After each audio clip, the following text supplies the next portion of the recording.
안녕하세요, 가치남입니다. 1월 5일 화요일 국내 증시가 마감되었습니다. 오늘 생각보다 그렇게 좋은 흐름은 아니었었는데 장 막판에 갑자기 상승이 나오면서 굉장히 긍정적인 마무리를 하였다고 생각을 하고 있습니다. 특히 코스피는 무려 1.5%의 강한 상승이 나오면서 이제 3000포인트까지 불과 10포인트밖에 남지 않았습니다. 그리고 코스닥도 0.8%의 상승이 나오면서 985포인트에 마무리가 되었습니다. 자, 제가 사실 영상을 만들 때 두 번 촬영을 하거든요.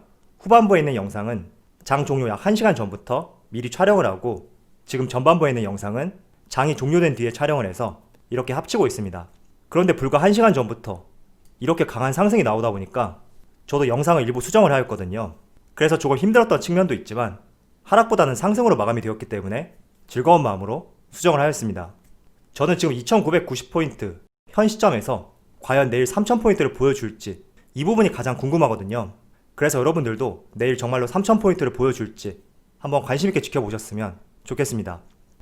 자, 오늘 삼성전자 오늘 줄곧 조정세를 보여주었지만 코스피 지수와 마찬가지로 장 막판에 상승이 나오면서 83,900원에 마무리가 되었습니다. 그리고 SK하이닉스 같은 경우에는 조금 삼성전자하고 흐름이 달랐죠. 줄곧 좋은 흐름을 보여주었고 무려 오늘 3.5%의 강한 상승이 나왔고 13만원을 돌파하였습니다. 그리고 LG화학도 마찬가지로 장 막판에 상승이 나오면서 89만 3천원에 마무리가 되었고요. 현대차도 마찬가지로 1%의 상승이 나오면서 오늘 20만 9,500원에 마무리가 되었습니다. 자, 그럼 바로 수급을 한번 살펴보겠습니다. 자, 오늘 코스피의 수급을 살펴보면 오늘도 개인이 시장을 주도했다고 확인할 수가 있습니다. 자, 그리고 거래대금을 한번 살펴보면 오늘 하루만 26조 원이 거래가 되었거든요. 지난 과거와 비교해봐도 상당히 많이 늘어났고 연말부터 연초까지 증시를 둘러싼 기대감이 상당하다는 것을 알 수가 있습니다. 그리고 상승만 놓고 본다면 현재 7거래일째 상승이 나오고 있죠. 이어서 코스닥을 살펴보면 코스닥도 오늘 개인이 주도했던 하루였다고 볼 수가 있습니다. 자, 그리고 전반적으로 오늘 수급 패턴을 보시면 거의 장 종료 1시간 전부터 강한 상승이 나왔잖아요. 이 시점을 기준으로 보면 외국인과 기관, 장 막판에 외국인과 기관의 순매수가 강하게 들어왔기 때문에 오늘 코스피 지수가 오전장과 달리 반전 마무리됐다고 말씀드리겠습니다. 그래도 전체 금액만 본다면 순매도 금액이 더 많았지만 장 후반에 매수세로 다시 돌아섰기 때문에 이 부분이 개인들의 순매수 자금과 합쳐져서 오늘 지수의 큰 상승으로 마무리가 되는데 공헌을 했다고 말씀을 드리겠습니다. 자, 오늘 삼성전자 외국인하고 기관의 양매도가 나왔고 개인이 나홀로 순매수를 보여주면서 83,900원에 마무리가 되었고요. 이어서 SK하이닉스는 외국인의 순매수가 있었죠. 그래서 어제하고 오늘 삼성전자와 SK하이닉스의 흐름이 조금 다르다는 것을 확인할 수가 있습니다. 자, 어제부터 강한 상승을 보였던 현대차 같은 경우에는 오늘 외국인하고 기관에 양매도가 있었고 규모는 크지 않은 것 같아요. 그리고 지금 현재가를 보시면 7거래일째 상승이 나오고 있죠. 자, 이어서 SK바이오팜, 제가 어제 500만 주에 해당되는 기관 보호예수 물량이 풀렸기 때문에 낙폭 과대에 따른 관심 종목을 한번 지켜보자, 이런 말씀을 드렸습니다. 지금 제가 금액으로 표시해놨기 때문에 이 부분을 수량으로 한번 바꿔볼게요. 자, 수량으로 바꿔보면 어제부터 오늘까지 약 220만 주가 나왔죠. 220만 주면 기관의 보호예수 물량으로 잡혔던 500만 주 대비 약 44%에 해당되는 그런 물량이 될 수가 있습니다. 때문에 어제도 말씀드렸듯이 이번 한 주간은 기관의 보호예수 물량 어디까지 나올지는 알 수 없지만 꾸준히 지켜보면서 조금은 물량이 잦아든 시점을 활용해서 관심있게 지켜봐도 좋을 것 같습니다. 자, 그럼 주체별 매매 동향에 대해서 살펴보도록 하겠습니다. 자, 1월 5일 외국인이 가장 많이 매수한 종목은 하나솔루션, SK텔레콤, SK하이닉스, CJ제일제당, 고려아연, 이렇게 5종목을 순매수 상위 종목을 올렸습니다. 그동안 외국인들이 매수했던 종목들에 비해서 조금은 낯선 종목들이 포함되어 있네요. 이번에는 기관을 살펴보면 고려아연, 하나솔루션, 삼성 SDS, SK이노베이션, 포스코케미칼, 이렇게 5종목을 순매수 상위 종목을 올렸습니다. 지금 고려아연하고 하나솔루션, 외국인과 기관의 순매수 상위 종목이라는 것을 알 수가 있습니다. 오늘 전반적으로 친환경 관련주들이 상당히 흐름이 좋았습니다. 그리고 내일 미국 조지아주에서 결선 투표가 있습니다. 그런데 이 결과에 따라서 바이든 행정부의 정책이 탄력을 받을 수 있고 조금은 탄력이 제한될 수도 있거든요. 그래서 결과에 따라서 친환경 관련주 또 상당히 좋은 흐름이 나올 수 있으니까 내일 결과를 한번 지켜보셨으면 좋겠습니다. 마지막으로 개인을 살펴보면 삼성전자, 기아차, LG전자, 카카오, 삼성전자 우선주 이렇게 5종목을 순매수 상위 종목을 올렸습니다. 사실 국내 증시 같은 경우에는 새해 첫날부터 강하게 상승이 나왔지만 미국 나스닥 증시는 새해 첫날 1.5%의 하락이 나왔습니다. 때문에 미국 증시의 좋지 못한 모습이 오늘 오전장에 반영이 되었다고 생각을 하고 있고요. 그런 측면에서 국내 증시를 보게 된다면 특히 오후장부터 상당히 좋은 흐름으로 다시 반전되었다고 생각을 하고 있습니다. 다만 이런 점은 있는 것 같아요. 배당락 이후부터 어제까지 많은 종목들의 큰 상승이 나왔고 그 때문에 코스피 지수도 2900포인트를 넘어서게 되었습니다. 그런데 저는 여러분들이 시장을 바라보는 생각이 조금은 진정된 마음으로 바라볼 필요가 있다고 이런 생각을 하고 있습니다. 그 말은 전반적으로 국내 증시의 흐름이 좋아질 것으로 생각하고 있지만 연말부터 어제까지 조금은 빠르고 가파르게 시세가 나왔다는 생각도 되거든요. 그래서 언제나 이런 구간에 있어서는 조금은 과열된 심리를 조절할 필요가 있고 항상 주변 종목들을 생각하면서 내 종목은 왜 안 오르지? 이런 생각과 조급한 마음을 버리고 조금은 여유로운 마음을 가지기 위해 노력해야 되는 시기라고 말씀드리겠습니다.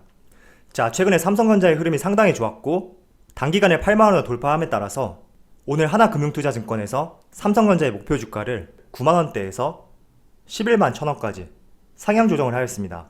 제가 늘 여러분들에게 말씀드렸지만 증권사에서 발표하는 목표 주가 같은 경우에는 정말로 그 가격까지 간다는 의미가 아니라 여러가지 실적과 수급, 기대치들을 종합해 봤을 때 이 정도는 갈 수 있다, 이런 전망치라고 설명드릴 수가 있습니다. 그래서 항상 지금 주가하고 목표 주가 이 차이를 생각하기보다는 꾸준히 증권사에서 목표 주가를 수정하는지 이 부분을 조금 집중해서 볼 필요가 있다고 저는 생각이 되거든요. 대표적인 예로 지금 컨투스라는 종목을 보시면 게임 종목인데 지난 14년 당시에 2만원 하던 주가가 거의 20만원까지 올라갔습니다. 그런데 이 시점에 많은 증권사에서 처음에는 목표 주가를 3만원대, 나아가서는 5만원대, 10만원대 계속 높여 잡았거든요. 그래서 정말로 상승이 나오는 종목이라면 주가가 지속적으로 상승함에 따라서 증권사의 목표 주가도 계속 바뀔 수밖에 없고 상향 조정될 수밖에 없습니다. 그런 측면에서 지금 목표 주가로 제시한 11만원 11만원에 포커스를 맞추기보다는 많은 증권사에서 목표 주가를 지속적으로 상향 조정하고 있는 점에 대해서 조금 강조를 해드리고 싶고요. 우리가 이런 부분을 고려할 필요가 있다고 생각하고 있습니다. 자, 지금부터는 ESG와 관련해서 한번 말씀을 드려보겠습니다. 혹시 ESG라고 들어보셨나요? 최근에 많이 이슈가 되고 있는 단어인데 여기 아래를 보시면 ESG가 오른쪽에 나와 있는 각 용어들의 약자거든요.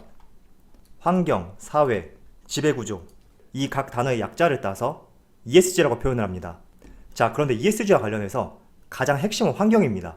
가장 첫 번째 나와 있는 환경이 될 수 있습니다. 자, 이어서 여기 차트를 한번 보시면 전 세계 ESG 펀드의 총 자산 추이인데 해가 지날수록 ESG의 펀드 자금이 증가하는 것을 확인할 수가 있습니다. 자, 그렇다는 말은 ESG와 관련해서 산업도 커지고 있고 수많은 글로벌 자금들이 몰려들어오고 있다, 이렇게도 해석할 수가 있습니다. 자, 그런데 각 기업들의 ESG 경영, 왜 이 부분이 중요하냐면 파리 기후협약에 따르면 대한민국은 2030년까지 온실가스를 약 3억 톤을 줄여야 되는데 이를 이행하지 못한다면 각 기업들이 경제활동을 하는데 불이익을 받을 수가 있습니다. 불이익으로는 벌금이라든지 탄소세 폭탄, 이어서 글로벌 펀드의 투자 제외, 이런 여러가지 불이익이 생길 수가 있기 때문에 지금 2030년까지는 약 10년이 남았지만 그때 돼서 할 수 있는 부분은 아니기 때문에 많은 기업들이 선제적으로 ESG 경영에 대해서 관심을 갖고 역량을 쏟고 있다고 볼 수가 있습니다. 자, 대표적인 예로 오늘 이런 기사가 나왔어요. 문재인 대통령이 모든 디젤 기관차를 9년 내에 친환경 KTX로 교체하겠다, 이런 발표를 하였습니다. 자, 이런 부분도 디젤 기관차에서 친환경, 환경과 관련되어 있고 탄소를 줄이기 위한 하나의 행동이 될 수가 있습니다. 자, 한 가지 더 예시를 보여드리면 SK 인천 석유화학에서 석유사업 ESG 경영을 강화하겠다, 이런 선언을 하였고 아래 소제목을 보시면 업계 최초로 친환경 탱크 클리닝 기술을 개발해서 폐기물을 자원화하겠다, 이런 선언을 하였습니다. 자, 이렇게 두 가지 예시를 보면서 앞으로의 많은 기업들이 추구하는 방향성은 탄소, 온실가스를 줄이고 친환경 기술을 기반으로 한 사업을 추진할 가능성이 높습니다.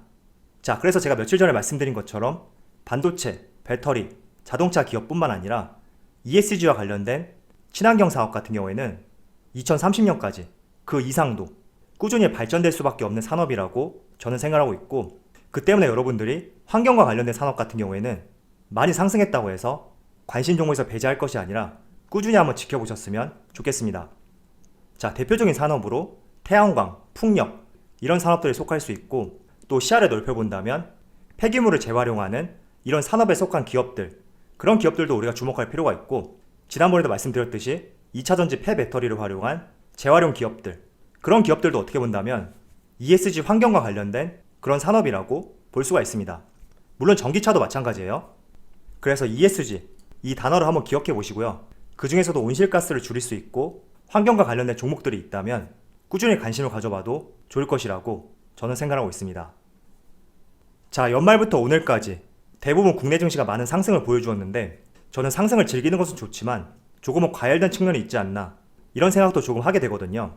그래서 언제나 투자를 할 때는 항상 여유를 갖고 훈수도는 마음으로 조금은 뒤에 물러나서 시장을 한번 쳐다보셨으면 좋겠습니다.